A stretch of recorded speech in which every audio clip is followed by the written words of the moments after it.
Hello, namaskar दोस्तों, welcome to my channel. Today we are going to talk about, as you can see on the board, greenhouse effect. आपको दिख रहा होगा मैंने बनाया अर्थ और साथ ही यहाँ पे सन है. तो I am going to explain what is greenhouse effect, what are the gases responsible for it. और ग्रीन हाउस इफेक्ट में अगर गैसेज बढ़ जाएं तो उसकी वजह से ग्लोबल वार्मिंग हो रहा है आज के सिनेरियो में, जिसकी वजह से जो है बहुत अलार्मिंग साइंस हैं. बहुत सारे यूनाइटेड नेशन की मीटिंग में इस तरह के फैसले लिए जा रहे हैं कि हमको ग्रीन हाउस गैसेस का इमिशन कम करना है. ये सारा हम इस वीडियो में जानने वाले हैं. तो अगर आपको इस सब के बारे में इंफॉर्मेशन लेना है तो आप इसमें मेरे साथ बने रहिए. तो सबसे पहले हम जानते हैं कि ग्रीन हाउस इफेक्ट क्या होता है. तो जैसे कि आपको पता है, अर्थ के चारों तरफ गैसियस एनवेलप है जिसको हम एटमॉस्फेयर बोलते हैं. तो gaseous envelope around the earth is known as atmosphere. उस एटमॉस्फेयर में कुछ गैसेस हैं. Those gases are responsible for trapping the solar radiations. क्या होता है मैं आपको डायग्राम के माध्यम से यहाँ बताने जा रहा हूँ. सन से जो रेडिएशन आती है वो अर्थ के एटमॉस्फेयर को पास होकर स्ट्राइक होती है अर्थ पे, और अर्थ से जब वो ऊपर जाने लगती है उनको बोलते हैं उस समय टेरेस्ट्रियल रेडिएशन. टेरेस्ट्रियल रेडिएशंस, ये टेरेस्ट्रियल रेडिएशन जो है हमारे एटमॉस्फेयर में जो कुछ गैसेस हैं जिनको ग्रीन हाउस गैसेस बोलते हैं. वैसे बहुत सारी गैसेस है, उसमें से कुछ ही हैं जो ग्रीन हाउस गैसेस हैं. तो मेन ग्रीन हाउस गैस हमारे पास कार्बन डाइऑक्साइड है, मीथेन है, वाटर वेपर्स हैं. ये मेन ग्रीन हाउस गैस है, इसमें से कार्बन डाइऑक्साइड. तो ये गैसेस क्या करती हैं, जो टेरेस्ट्रियल रेडिएशन मतलब जो रेडिएशन अर्थ के सरफेस से टकरा के ऊपर की तरफ जा रही है, हमारे एटमॉस्फेयर से बाहर निकलना चाह रही है, उसको ये ट्रैप करती है और वापस नीचे की तरफ भेजती है. जैसे ये गैसेस है यहां से नीचे भेजती है और नीचे से फिर ये ऊपर आती है. तो यहाँ पे एक चैम्बर बनता है हमारे एटमॉस्फेयर में, जिसकी वजह से जो भी लिविंग ऑर्गेनिज्म यहाँ पे रह रहे हैं उनका यहाँ पे जीना पॉसिबल हो जाता है अर्थ पे. अदरवाइज रात को इतनी ठंड हो जाती कि जम जाता सब कुछ और life wouldn't have been possible on this planet. तो इसके कारण यहाँ पे एक चैम्बर बनता है जिसको बोलते हैं ग्रीन हाउस इफेक्ट. और ये green house effect living organism के जिंदा रहने के लिए इस दुनिया में बहुत ज्यादा जरूरी है.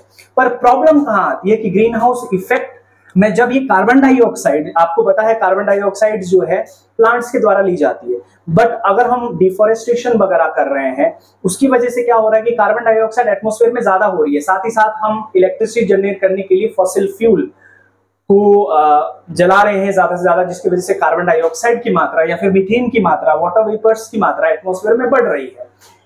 इस मात्रा को बढ़ने से क्या होगा, इन गैसेस के एटमॉस्फेयर में बढ़ने से क्या होगा, जो ये ट्रैप करेगी, जितनी ज्यादा रेडिएशन ये ट्रैप करेगी उतना ज्यादा गर्म होगा.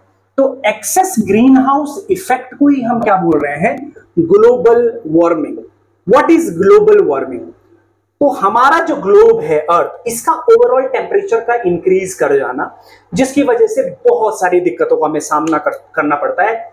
मैंने आपको एक वीडियो में बताया था कि ग्लेशियर इसमें पिघल जा रहे हैं, जिसकी वजह से सी का लेवल बढ़ रहा है. तो समुद्र वाले इलाकों में जो भी कंट्रीज हैं वो जलमग्न हो रही है, मतलब डूब रही हैं, और बाढ़ आ रही है, और कभी भी क्लाइमेट चेंज हो रहा है, जिसकी वजह से जो हमारी लिविंग ऑर्गेनिज्म की यहाँ जिंदगी है वो कभी भी खत्म हो सकती है. तो ये इसकी इंप्लीकेशंस है जिसको हमको रोकना चाहिए. तो global warming green house effect की जो गैसेस है उनके बढ़ने से हो रहा है. तो हमको क्या करना होगा, हमको ये जो ग्रीन हाउस गैसेस है इसके इमिशन को कम करना होगा. बहुत सारे तरीके हैं.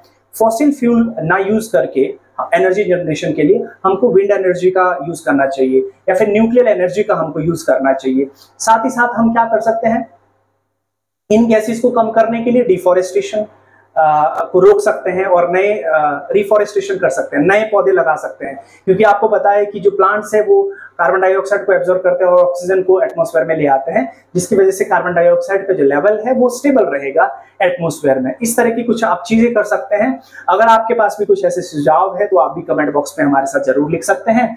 और ग्रीन हाउस इफेक्ट बहुत जरूरी है हमारे लिए, पर ओवरऑल इफेक्ट ये है कि ग्रीन हाउस इफेक्ट में जो गैसेस है अगर वो बढ़ जाए तो जिसकी वजह से ग्लोबल वार्मिंग होता है. तो इसके बारे में आपको ध्यान देने की काफी ज्यादा आवश्यकता है. आपसे जो भी बन पाए, अगर आप पेड़ लगा पाए तो जरूर लगाएं. एटलीस्ट अपने बर्थडे पे आप जरूर पेड़ लगा सकते हैं और हमारे इस नेचर को, हमारे इस इकोसिस्टम को बनाने में योगदान दे सकते हैं. इस वीडियो में इतना ही.